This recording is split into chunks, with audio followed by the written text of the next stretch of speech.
नमस्कार, आप देख रहे हैं न्यूज इंडिया। आपके साथ मैं हूं अभिषेक और मैं हूं आपके साथ पूजा अग्रवाल। बुलेटिन की शुरुआत बड़ी खबर के साथ करेंगे। लोकसभा से कुछ और सांसदों को सस्पेंड कर दिया गया है। लोकसभा से विपक्ष के 41 सांसद निलंबित किए गए। मनीष तिवारी और सुप्रिया सुले सस्पेंड कर दी गई हैं। देखिए, इसमें एक और अपडेट मैं चाहूंगा पीसीआर से की हुई आउटपुट की टीम को बोलें कि जल्द से वो अपडेट कर दें। संख्या ये 41 नहीं, ये 49 हो गया है। 49 सांसदों को सस्पेंड किया गया है। शशि थरूर, डिंपल यादव, दानिश अली। अब देखिए, तमाम जो बड़े नाम हैं वो सभी सस्पेंड कर दिए गए हैं। ये बड़ी जानकारी इस वक्त की आपको दे रहे हैं। लोकसभा से और 49 सांसदों को सस्पेंड कर दिया गया है। अब इनकी संख्या ओवरऑल अगर हम कहें तो वो बढ़ करके 141 के करीब पहुंच गई है।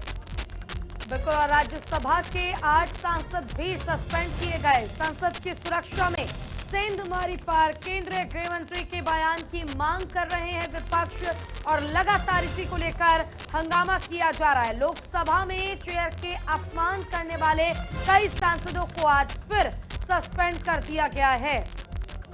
ये देखिए, सस्पेंशन के बाद की ये तस्वीर है जब विपक्षी सांसद जो हैं वो संसद भवन के बाहर इस तरीके से एकत्रित हुए और सामने आपको राहुल गांधी नजर आएंगे। आज की स्थिति यह है कि 49 सांसदों को निलंबित किया गया है, जिसमें मनीष तिवारी, सुप्रिया सुले और इन सभी पर चेयर का अपमान करने का आरोप है। यानी सभापति का अपमान राज्यसभा में किया गया है, लोकसभा में भी चेयर का अपमान किया गया है और इसी की वजह से यह एक्शन लिया गया है। The government and the establishment of this country to actually let things work properly, to encourage the opposition to participate. When our side was in power, we took very seriously the role of the parliamentary affairs side to ensure that the opposition is brought along. Instead, today what we have is a completely one-sided and unfair process. तो देखिए, शशि थरूर को आप सुन रहे थे, जिनका ये कहना है कि जो ये फैसला लिया गया है ये पूरी तरीके से वन साइडेड है। यानी कि सांसदों को सुना नहीं गया है और सिर्फ फैसला ले लिया गया है इन्हें निलंबित करने का। तो ये बड़ी जानकारी इस वक्त की आपको दे रहे हैं। आज लोकसभा से 49 सांसदों को निलंबित किया गया है और निलंबन के बाद इन सांसदों का प्रदर्शन देखने को मिला है।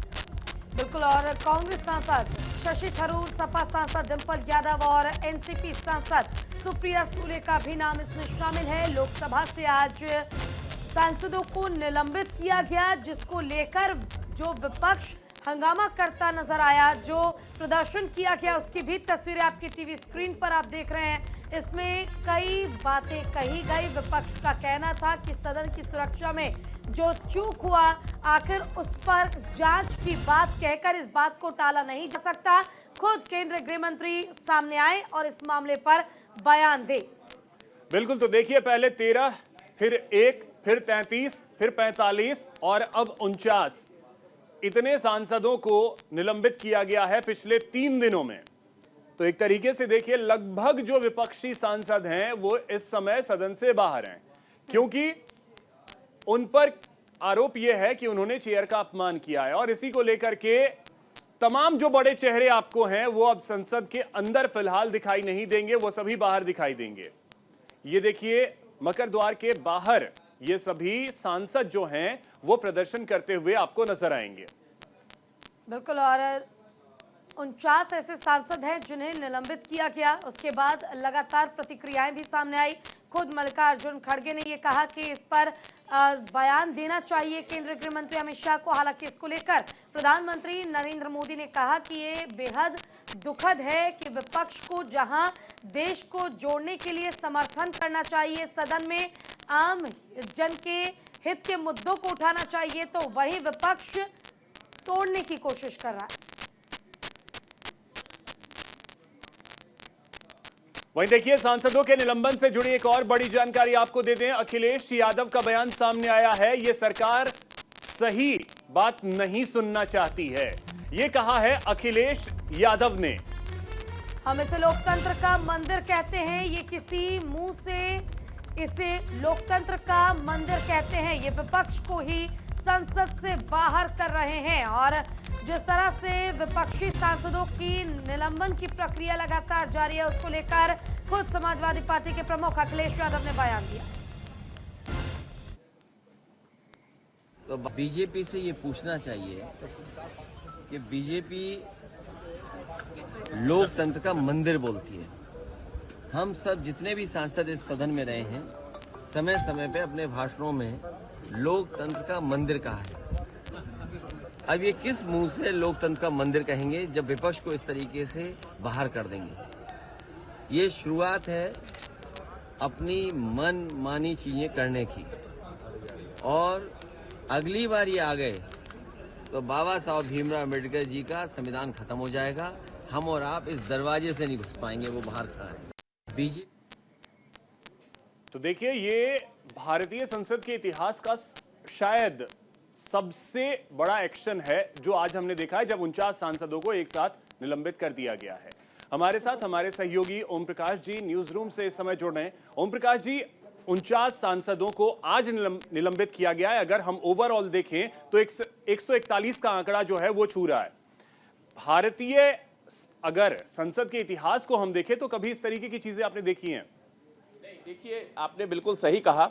भारतीय संसद के इतिहास में ये अपने आप में एक अपूर्वभूत घटना है कि इतनी बड़ी संख्या में सांसदों को सस्पेंड किया गया है। अब तक कुल 141 सांसद सस्पेंड हो चुके हैं। इससे पहले राजीव गांधी के कार्यकाल में 63 सांसद सस्पेंड हुए थे।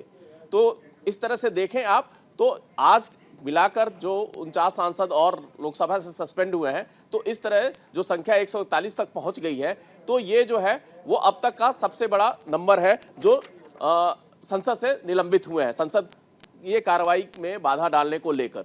लेकिन हम बता दें कि जब से ये 13 तारीख को ये घटना हुई है, संसद में सुरक्षा में जिस दिन से चूक की घटना हुई है, उसके बाद से ही विपक्ष जो है लगातार सरकार पर हमले कर रहा है, और वो लगातार गृह मंत्री से संसद में बयान की मांग कर रहा है, जिसे लेकर सरकार और विपक्ष में गतिरोध बना हुआ है। 13 तारीख से ही गतिरोध बना हुआ है और अभी तक उसके टूटने के आसार नहीं है।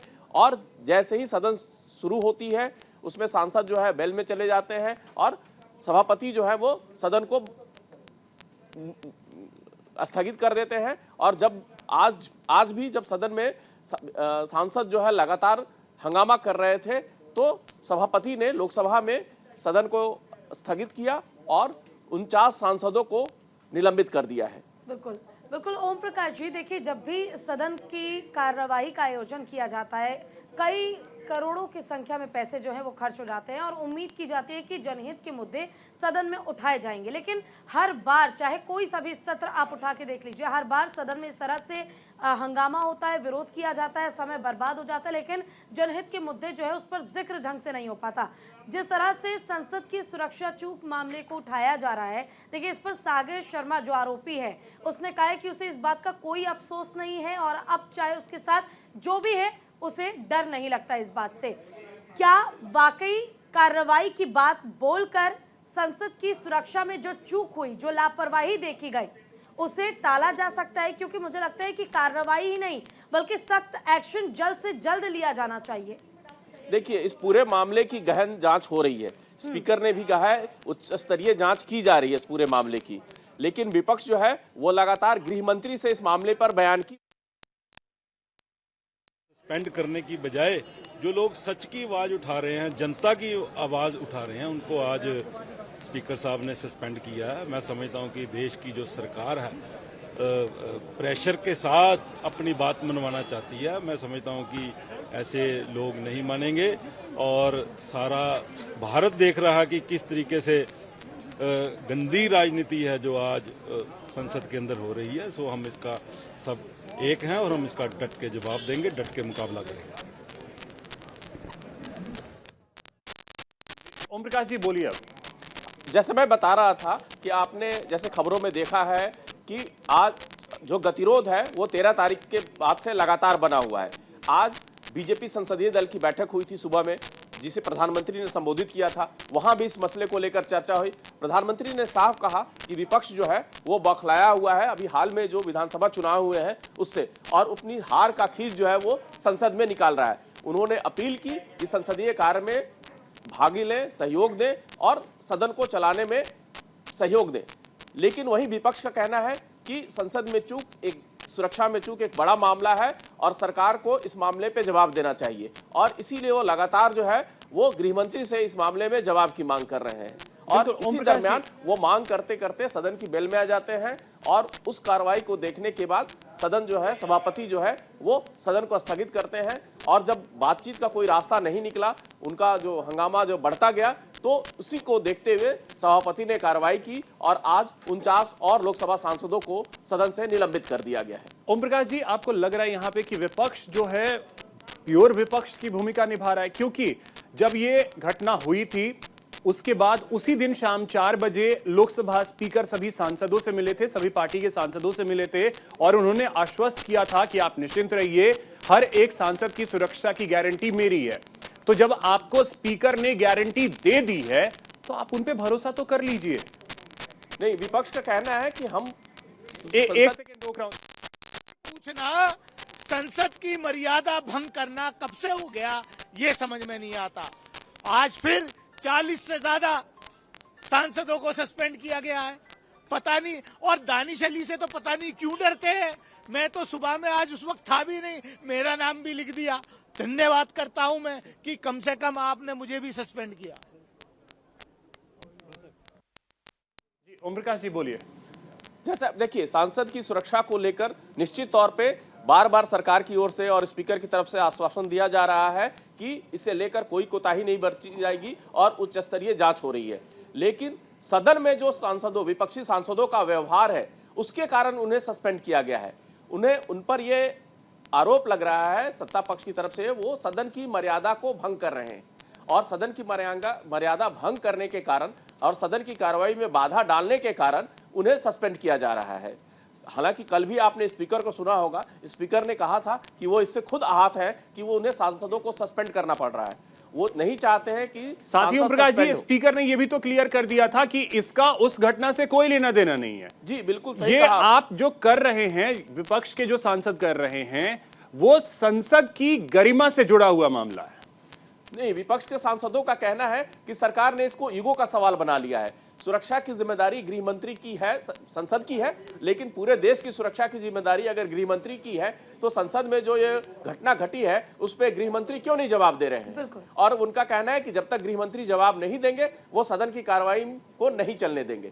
इसलिए अभी बीच का कोई रास्ता निकलता नहीं दिख रहा है और अब सदन में मात्र 3 दिन बचे हुए हैं, तो मुझे नहीं लगता है कि सत्ता पक्ष और विपक्ष में इसको लेकर कोई सुलह होने वाली है। तो ये शीतकालीन सत्र भी हंगामे की भेंट चढ़ गया।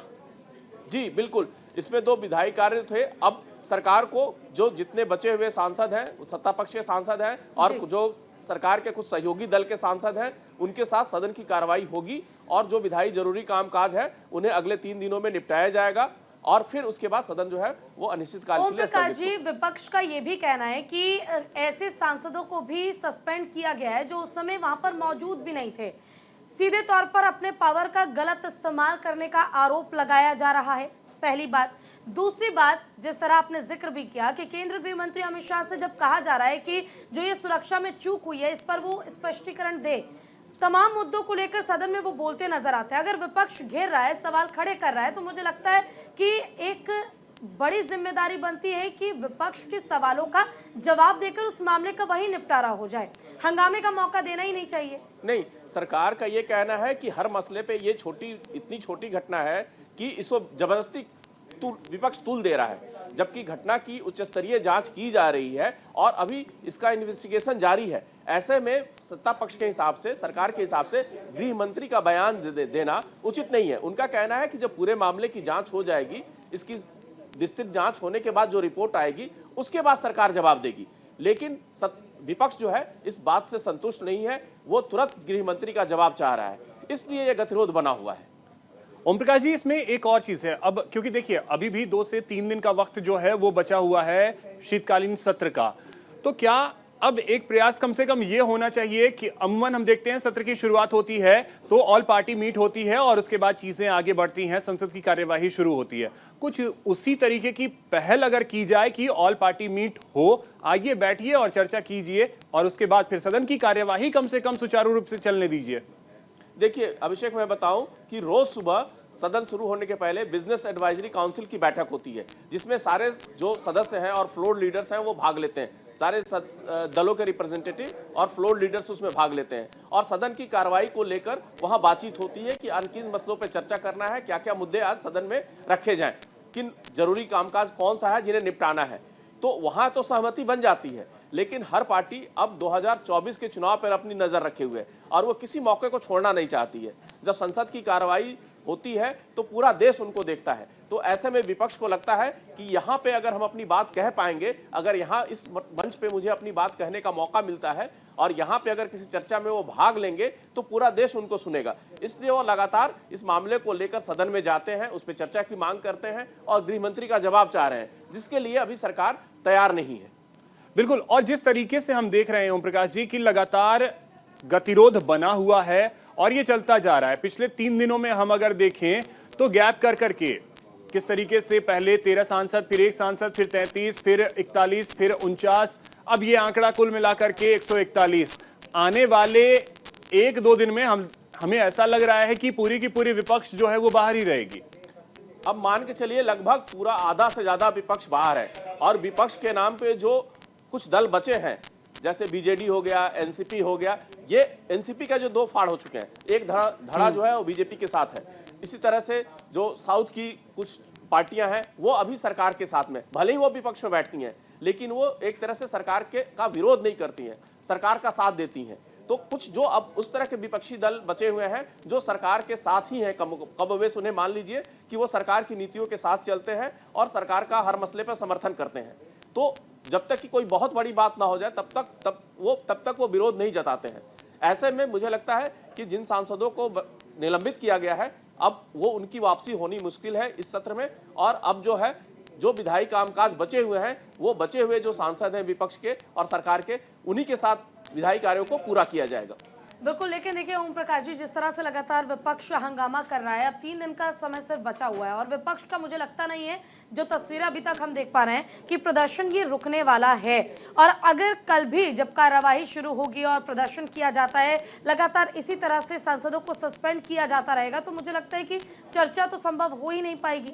नहीं, देखिए अब तो चर्चा होने की संभावना बहुत कम है। अब जो बाकी दलों के विपक्षी सांसद जो बचे हुए हैं उन्हीं के साथ चर्चा होगी, और जो अब बहुत महत्वपूर्ण बिल सदन में अब नहीं आएगा, वो जरूरी बिल अध्यादेश के फॉर्म में हो या ऐसे बिल जिनका पास कराना जरूरी है, वही बिल अब सदन में रखे जाएंगे और उन्हीं को। लेकिन ओम प्रकाश जी, एक सवाल और करना चाहूंगी आपसे। देखिए, प्रदर्शन, विरोध और इस तरह से नारेबाजी और वो तख्तियां लेकर पहले भी विपक्ष सदन में पहुंचता था, लेकिन पहले इस तरह की कार्रवाई या इस तरह की सख्ती हम नहीं देखते थे। लेकिन इस बार जब सदन की सुरक्षा में चूक हुई तो सख्ती को भी और दोगुना कर दिया गया। सांसदों को लगातार निलंबित किया जा रहा है जो इस सवाल को उठा रहा है।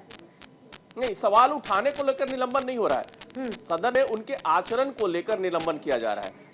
जो जितने भी आप देखेंगे सांसद निलंबित हो रहे हैं, वो सदन में जो उनका व्यवहार है वो संसदीय नहीं रहा है। वो बेल में आकर हंगामा कर रहे हैं, कागज उछाल रहे हैं, पेपर फाड़ रहे हैं, लगातार नारेबाजी कर रहे हैं, पोस्टर दिखा रहे हैं, बैनर दिखा रहे हैं। तो ये सब संसदीय परंपरा में जो संसदीय सांसदों के लिए जो डूज एंड डोंट्स बने हुए हैं सदन को चलाने के लिए, ये उसका उल्लंघन हो रहा है। वहीं विपक्षी सांसदों का कहना है कि सरकार हमारी बात सुचित नहीं सुन रही है, इसलिए हम अपना विरोध प्रदर्शन जारी रखेंगे। इसलिए वो तख्तियां लेकर आ रहे हैं और सदन की कार्रवाई में लगातार बाधा डाल रहे हैं। तख्तियां अलाउड भी नहीं की गई हैं, नए संसद भवन के परिसर में तख्तियां अलाउड भी नहीं है।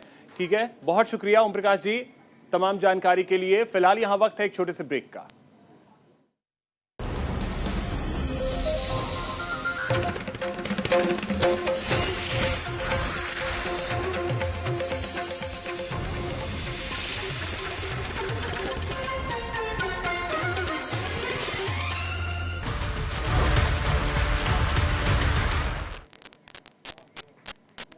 ब्रेक के बाद एक बार फिर से आप सभी का स्वागत है। बड़ी खबर आपको बता दें, INDIA गठबंधन की चौथी बैठक आज होने वाली है। दोपहर 3 बजे ये बैठक होगी। ये बड़ी जानकारी इस वक्त की आपको दे रहे हैं। इंडिया गठबंधन की बैठक में राहुल गांधी, नीतीश कुमार और अरविंद केजरीवाल शामिल होंगे। अखिलेश यादव, ममता बनर्जी भी बैठक में शामिल होने के लिए पहुंचेंगे। सीट बंटवारे को लेकर बड़ा ऐलान हो सकता है। सांसदों के निलंबन पर भी बैठक में चर्चा संभव है कि आखिर क्या वो रणनीति तैयार की जाए जिसके लिए 2024 में इंडिया गठबंधन का गठन किया गया, उसमें सफलता इंडिया अलायंस को मिल पाए। तो देखिए, इंडिया अलायंस की ये चौथी बैठक है। पहली बैठक जब इसकी शुरुआत हुई, पटना से इसकी शुरुआत हुई। पटना में INDIA अलायंस की पहली बैठक हुई जिसकी अध्यक्षता नीतीश कुमार ने की और उसके बाद ये कारवां पहुंचा बेंगलुरु। बेंगलुरु के बाद ये कारवां पहुंचता है मुंबई, लेकिन मुंबई में इस बैठक के खत्म होने के बाद एक ब्रेक सा लगा जब 5 राज्यों के विधानसभा चुनाव होने थे।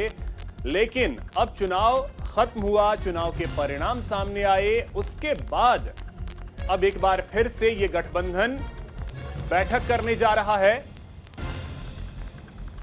बिल्कुल, और देखिए कहा जा रहा था कि ये चुनाव इस गठबंधन के लिए एक परीक्षा के तौर पर है जिसमें ये पता चल पाएगा कि आखिर जनता के मन में क्या है।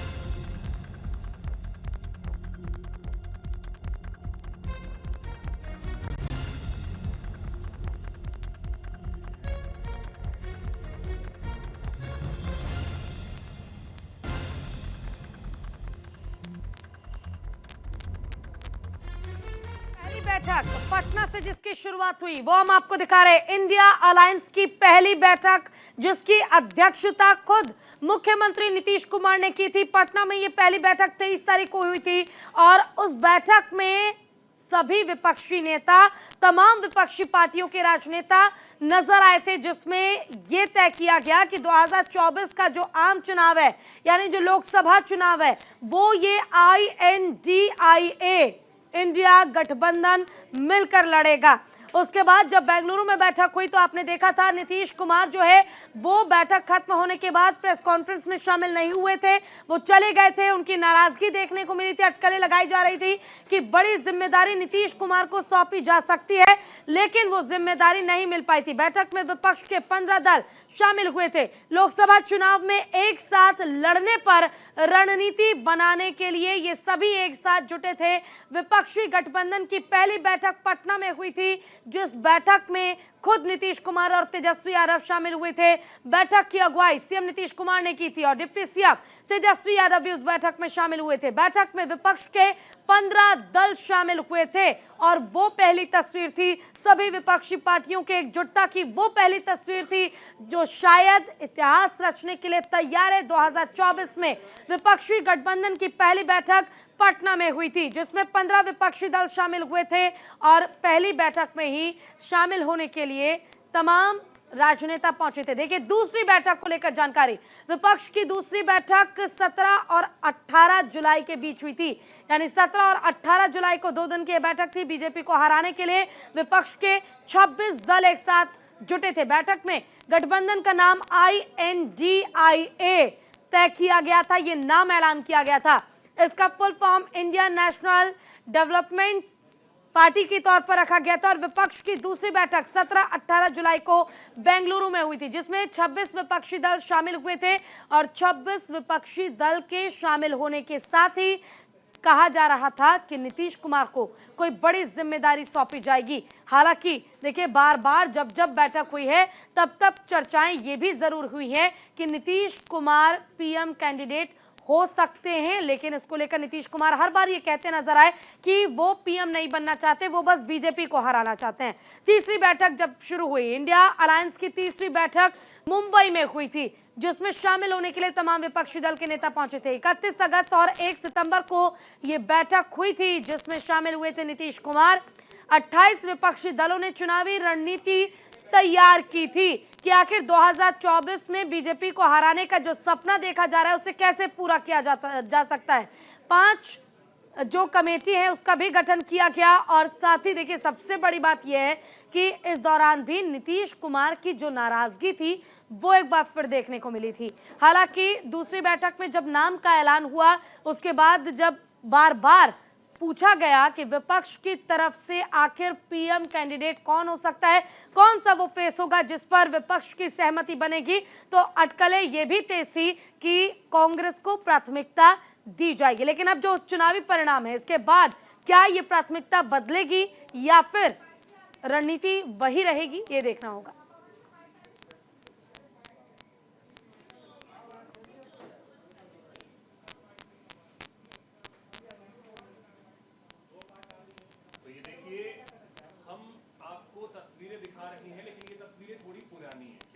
ये बैठक जो है एक लंबे गैप के बाद हो रही है। इस अलायंस ने आकार लेना तो जून के महीने में ही शुरू कर दिया था, लेकिन अब दिसंबर का महीना है और लगभग 3-3.5 महीने का एक बहुत बड़ा गैप आया है मुंबई की बैठक और आज की बैठक में। क्योंकि देखिए, कांग्रेस चुनाव में बिजी हो गई, ऐसा नीतीश कुमार भी इस बीच कह रहे थे कि बैठक कर लीजिए वरना देर हो जाएगी। चलिए, बैठक होने वाली है दिल्ली के अशोका होटल में और अशोका होटल के बाहर इस समय हमारे सहयोगी सागर मौजूद हैं। सागर, क्या जानकारी, अभी तक कोई नेता वहां पहुंचा है या फिलहाल इंतजार है? हलचल बढ़ गई है और धीरे धीरे मीडिया कर्मी यहाँ पर पहुंच रहे हैं। 3 बजे देखिए कहा जा रहा है कि बैठक की शुरुआत होगी, लेकिन बैठक के पहले जो तमाम तरह की प्रतिक्रियाएं देखिए कहा जा रहा है कि बैठक की शुरुआत होगी, लेकिन बैठक के पहले जो तमाम तरह की प्रतिक्रियाएं सामने आई पॉलिटिकल पार्टियों की, वो देखिए देखने वाली बात है। क्योंकि ममता बनर्जी का ये कहना कि सीएम जो है चुनाव माफ करिए पीएम चुनाव की बात तय किया जाएगा। शिवसेना के सामना मुखपत्र में लिखा गया है कि जल्द से जल्द इस पर विचार किया जाना चाहिए, पीएम का चेहरा कौन होगा ये बताना चाहिए। और यही नहीं, शिवसेना ने अपने मुखपत्र में कांग्रेस को देखिए बहुत ज्यादा निशाने पर लिया है। कांग्रेस का ये कहना था कि जल्द से जल्द हम इस बैठक में विचार करेंगे कि आखिर किसको संयोजक बनाया जाए, लेकिन मुखपत्र में ये लिखा गया शिवसेना की तरफ से कि कांग्रेस अकेले यहाँ पर लड्डू खाना चाहती। यही नहीं, ये भी लिखा गया कि आज बैठक सार्थक होनी चाहिए, ये नहीं कि होटल में पहुंचे, खाना खाए, दोपहर का भोजन किया और हाथ पैर धो के यहाँ से चल दिया। तो ऐसे में उम्मीद है कि चौथी बैठक देखिए सार्थक होगी, क्योंकि इसके पहले 6 दिसंबर को भी ये अटकलें थी कि बैठक होगी, कुछ चर्चाएं होंगी, लेकिन उस दिन बैठक संपन्न नहीं हो पाई थी। ऐसे में चौथी बैठक में क्या नतीजे निकलकर सामने आते हैं और क्या कुछ संदेश बेहतर आएगा इंडिया गठबंधन की तरफ से, ये भी अब देखने वाली बात होगी। अभिषेक, बिल्कुल बिल्कुल सागर, और देखिए अब 2 सवाल जरूर खड़े होते हैं। एक, जिस तरह से 5 राज्यों में चुनाव हुए और जो परिणाम आए, इससे पहले कहा जा रहा था कि इंडिया में प्राथमिकता जो है वो कांग्रेस को दी जाएगी, लेकिन अब क्या ये फैसला बदल सकता है? दूसरी सबसे बड़ी बात ये, जिसने ये सपना देखा था इंडिया अलायंस का, नीतीश कुमार, आखिर उनको क्या जिम्मेदारी सौंपी जा सकती है? 3 बैठकें हुई, तीनों ही बैठकों में हमने देखा नीतीश कुमार को लेकर कोई खास चर्चा हुई नहीं, 2 बार उनकी नाराजगी भी देखने को मिली। तो क्या इस बैठक में नीतीश कुमार को कोई बड़ी जिम्मेदारी सौंपी जा सकती है?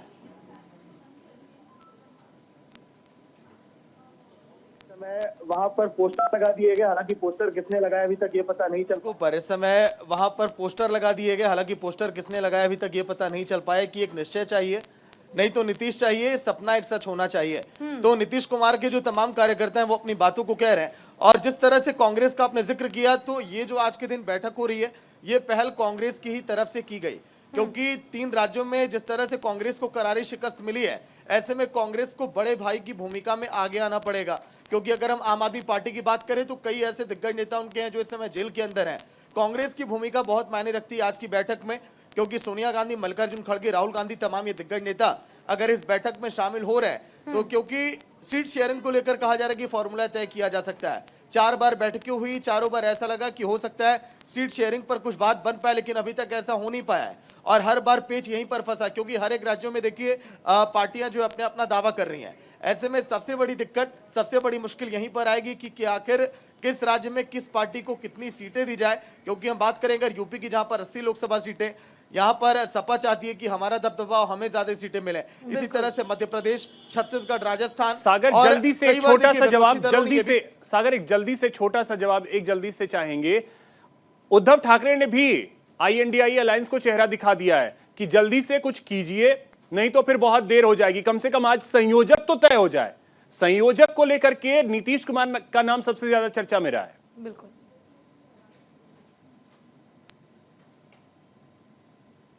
देखिए उद्धव ठाकरे ने यह भी कह दिया अभिषेक कि ये जो आप बार बार अपना दिल बहलाने के लिए कह रहे हैं कि चुनाव के बाद हम पीएम का चेहरा घोषित करेंगे, ये केवल दिल और मन बहलाने के लिए है। अगर चुनाव के पहले अगर इसका ऐलान नहीं किया जाएगा कि वाकई में पीएम नरेंद्र मोदी के सामने कौन खड़े होकर उन्हें टक्कर देगा, तो शायद बड़ी मुश्किल हो जाए विपक्ष के लिए।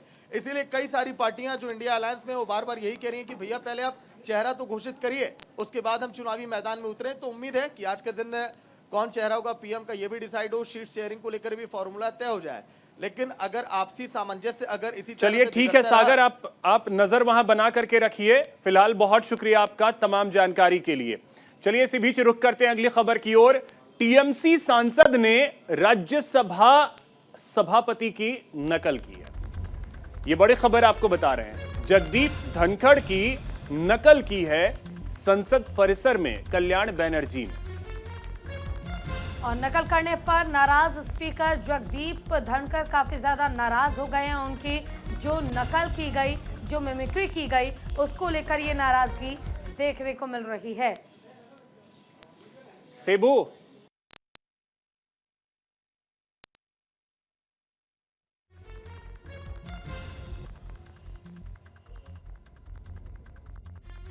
बनर्जी ने ये नकल की है, जिसके बाद जगदीप धनखड़ काफी नाराज नजर आए। और तस्वीरें भी हम आपको दिखा रहे हैं, इसमें आप देख पाएंगे। ये देखिए, मिमिक्री करते, हंसी मजाक बनाते एक दूसरे की, ये नजर आ रहे हैं। और इसके बाद अब जगदीप धनखड़ काफी ज्यादा नाराज हो गए।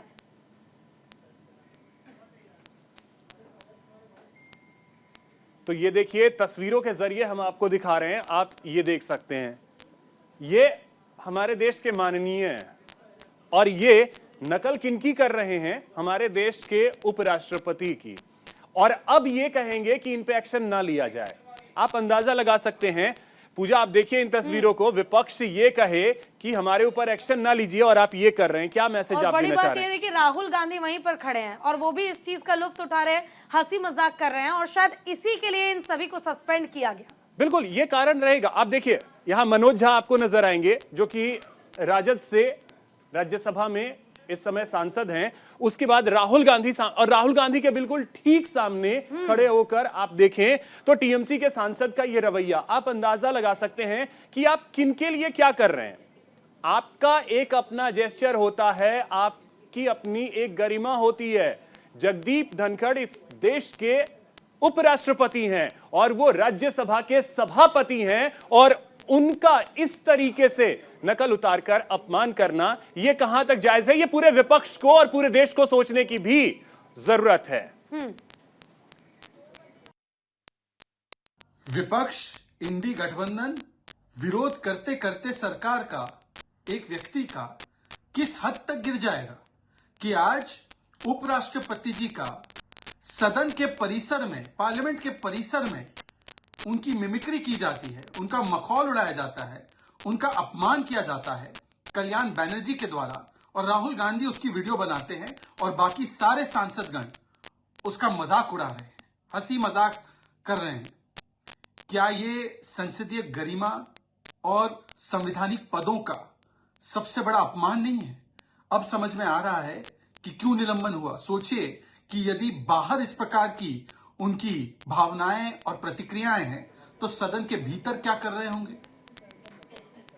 चलिए एक और बड़ी खबर आपको बता दें, योगी कैबिनेट की बैठक जो है वो खत्म हो गई है। बैठक में मंडी अधिनियम संशोधन पास कर दिया गया है। 20 में से 19 प्रस्तावों पर मंजूरी मिल गई है।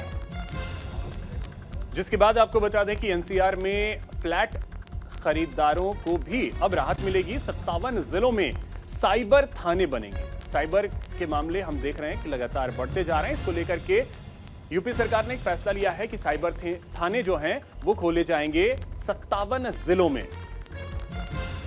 बिल्कुल। और एसजीपीजीआई में बनेगा एडवांस पीडियाट्रिक सेंटर, और साइबर अपराध जो है वो कम हो सके, इसको लेकर 57 जिलों में साइबर थाने बनाए जाएंगे। उत्तर प्रदेश के 57 ऐसे जिले जहां पर साइबर थाने बनाए जाएंगे, ताकि साइबर फ्रॉड अगर आपके साथ होता है तो आपको परेशानी ना हो, तुरंत आप वहां जाकर शिकायत कर सके। तो वहीं एसजीपीजीआई में बनेगा एडवांस पीडियाट्रिक सेंटर।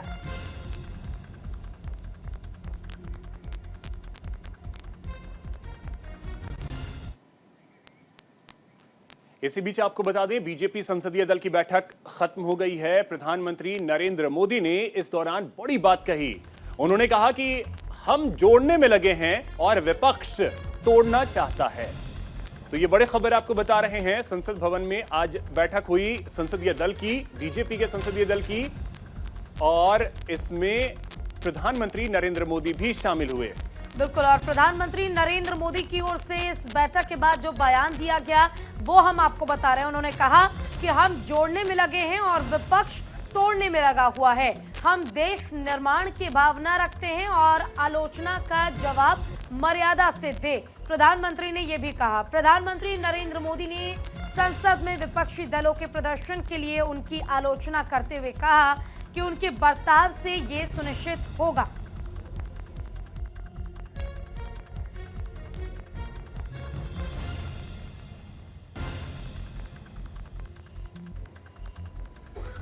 तो बीजेपी संसदीय दल की बैठक हुई और आपको बता दें, इस दौरान प्रधानमंत्री नरेंद्र मोदी ने बीजेपी के सांसदों को तो मंत्र दिया ही, साथ ही विपक्ष को भी निशाने पर लिया। एक कार्यकर्ता मेरे मन में अभी भी जीवित है, कार्यकर्ता अलाइव है, ये भावना मुझे हुआ है और विचार के लिए जीना और विचार के लिए काम करना, इस अनुभूति मुझे प्राप्त हुआ है। उसके साथ ही साथ जो आज कुछ लोग मिल रहे हैं दिल्ली में अलायंस के नाम पे, उनके बारे में भी, तो उनका मकसद ये है कि इस सरकार को उखाड़ के फेंक देना। और लेकिन हमारे जो हम सब जो बैठे हैं, तो हम लोगों को कहा, हमारा विचार है मेक भारत, भारत का भविष्य उज्जवल बनाना। और इसके बाद रुक एक और बड़ी खबर की कर लेते हैं। भारत में फिर से पैर पसार रहा है कोरोना। कोरोना के नए वेरिएंट JN.1 ने बढ़ाई टेंशन। केंद्र सरकार ने जारी की है एडवाइजरी। केरल में बुजुर्गों के लिए मास्क पहनना अनिवार्य कर दिया गया है। अभिषेक, तो देखिए लगातार देश में एक बार फिर से कोरोना के मामले बढ़ रहे हैं और न केवल कोरोना के मामले बल्कि इसका जो सब वेरिएंट है वो भी लगातार लोगों को अपने चपेट में ले रहा है। बिल्कुल पूजा, इसने एक बार फिर से लोगों को अभी डराना तो हम नहीं कहेंगे, लेकिन सतर्क रहने के लिए जरूर मजबूर कर दिया है। क्योंकि आप देखें केसेस जो हैं वो अचानक से बढ़ने लगे हैं और हमने लगातार देखा है कि ठंड का मौसम जब भी आता है केसेस बढ़ने शुरू हो जाते हैं।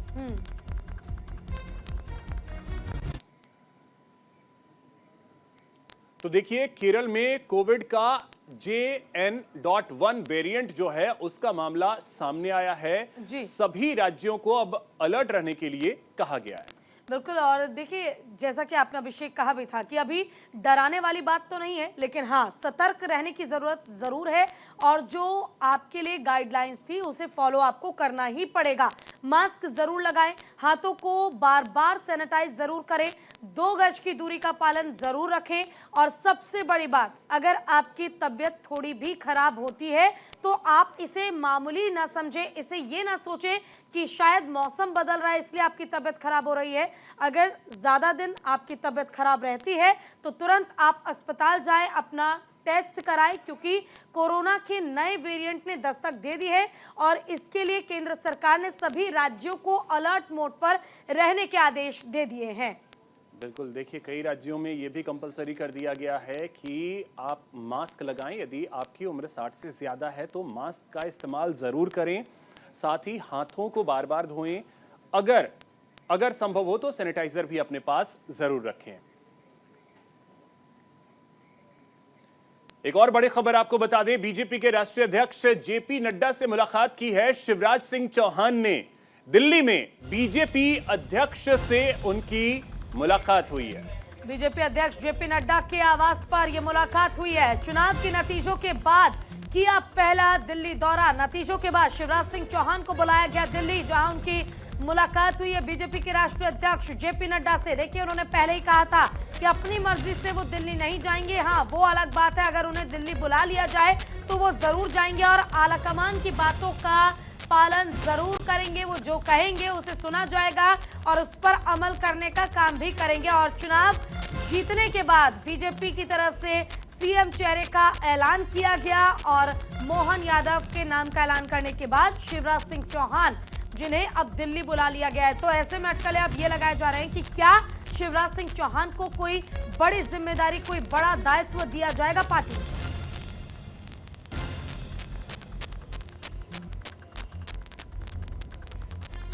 तो इस मुलाकात के क्या मायने हो सकते हैं, ये तो तभी स्पष्ट हो पाएगा जब कोई प्रतिक्रिया सामने आए। लेकिन शिवराज सिंह चौहान ने आवास पर मुलाकात की है जेपी नड्डा से।